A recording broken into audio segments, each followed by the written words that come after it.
How to send an email in Zoho. Hi there, today we'll learn how to send an email using Zoho.com. This is a platform where you can use this for your business or for your workspace.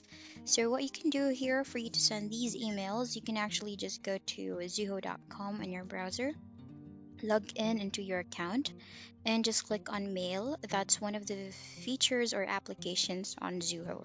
So here under mail, that's the topmost feature or tool that you can click on the left side panel.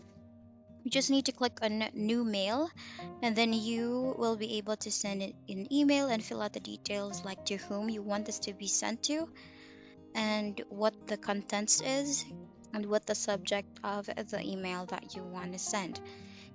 So this email will be sent using your Zoho account email. So you can send it to either your own personal email or to another person's email.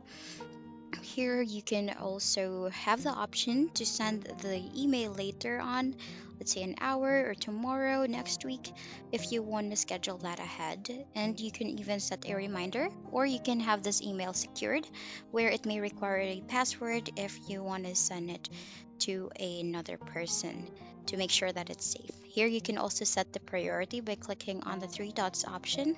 You can set the priority to high, medium, or low, and even insert a signature. Once done, you can just click on send, and there you have it. The email has now been sent. And that's the end of the video. Thank you for watching. Bye.